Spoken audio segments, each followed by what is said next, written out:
On an average, a Chennai drives anywhere between 15 and 20 kilometers a day and is constantly complaining about the back-breaking drive owing to the pathetic traffic conditions in our city. But at the end of this story, I'm sure you'll start seeing things in a whole new light.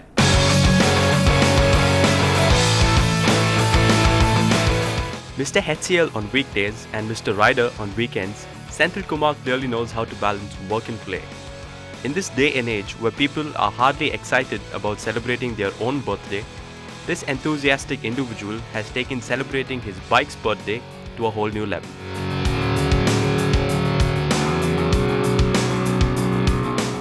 I like to do things differently, and when it comes to my bike's birthday, normally people used to take their bikes to the temple or give it a wash or add some new accessories. But I wanted to take it a step further by doing an endurance ride on my bike's birthday. The endurance ride is about doing 1610 kilometers in 24 hours. So that my bike will become the first bike in India, a first Yamaha Phaser in India to do the saddle shore ride successfully.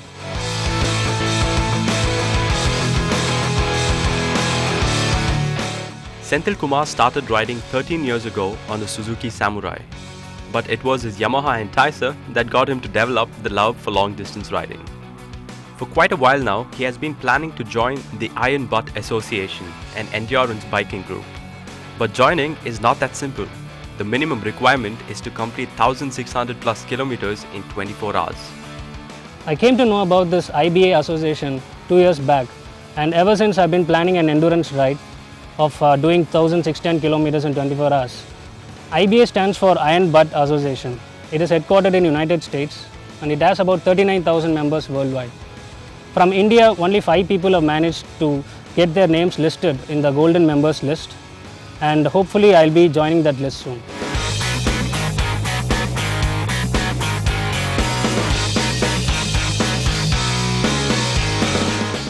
Whether it was really his attempt to make his bike's birthday a memorable one or just his longing to fulfill his long-term dream is anyone's guess.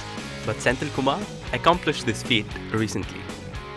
I started from Chennai and went to Coimbatore, which is about 450 kilometers from Chennai, and then came back to Chennai, totally adding up to 900 kilometers, and then continued my journey to Madurai, which is again 450 kilometers, and then back to Chennai. The whole trip was about 1665 kilometers, and normally a train takes about 12 hours to reach from Madurai to Chennai, and I was able to do it in the same hours, that is 12 hours, started from Chennai to Madurai and back to Chennai.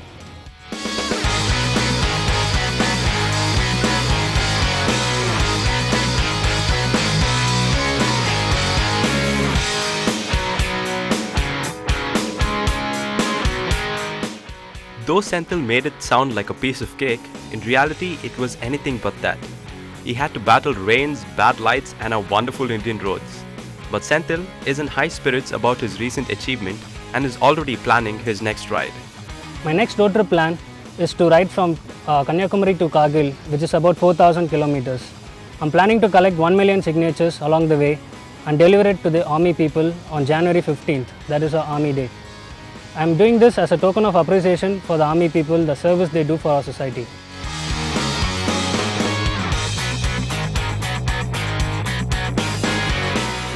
A 4,000 kilometer ride, hats off to Senthil Kumar, and here's wishing him a safe and a problem-free ride ahead. Well, there's nothing like the moment where all your hard work pays off. Priya Krishna, one of the city's youngest authors, was lucky enough to experience this feeling at just 19.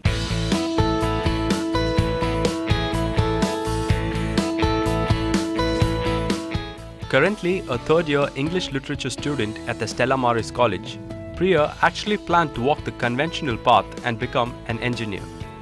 It was a chance meeting with a stranger at the British Council that changed things for her. I used to go to British Council quite regularly to do my writing because it's really peaceful there and no one looks at you strangely when you're writing. So one day a stranger, she was sitting next to me, she asked me, how come you're writing so much? And I told her, I'm going to be an author, I'm going to write my own book, this is my start. So she was very, impressed and she said, oh great, so you're going to do English literature? So I said, no, I'm going to do engineering. I'm in, B group, I'm doing computer science and that's what I've been planning. And that was when, until then I had never even thought of doing anything other than engineering. So after that I realized that there were other options. And that is how I decided to join English literature at Stella Maris.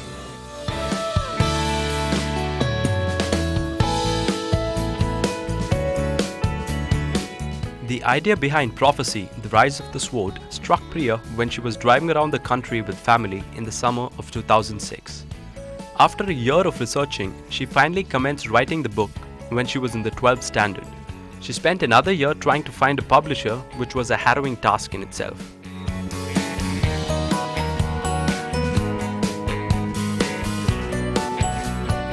I sent out my books to dozens of publishers after that, online contacts, anything that I could come across, anything.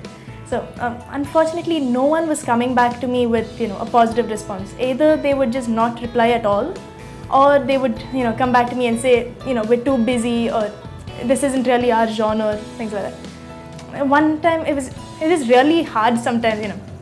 Rejection is always hard, especially for a teenager. So one time I completely broke down, and then my parents were really good to me. They really helped out. They consoled me and made me feel a lot better. And then after that, I picked myself up and got back to sending the manuscript out again. And fortunately, towards the start of this year, this academic year, Lead Start Publishing has come forward and accepted the manuscript. So now I've been published under the imprint of Frog Books, and I couldn't be happier. It's all been worth it.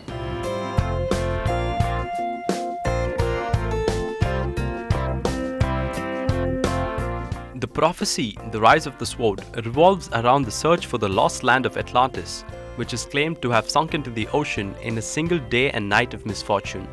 But Priya's version, amidst other things, has a little twist.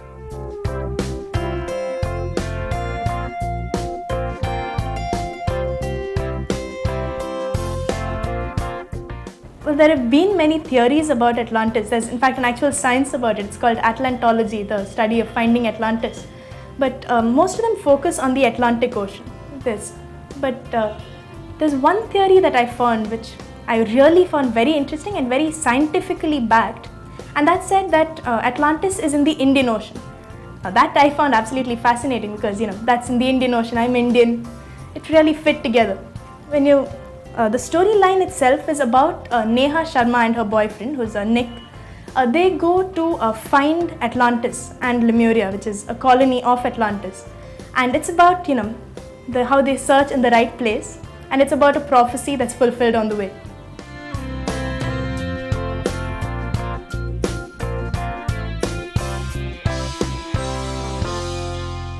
Priya's Prophecy, The Rise of the Sword, is priced at Rs 450. It's currently available online and will soon be available in bookstores nationwide.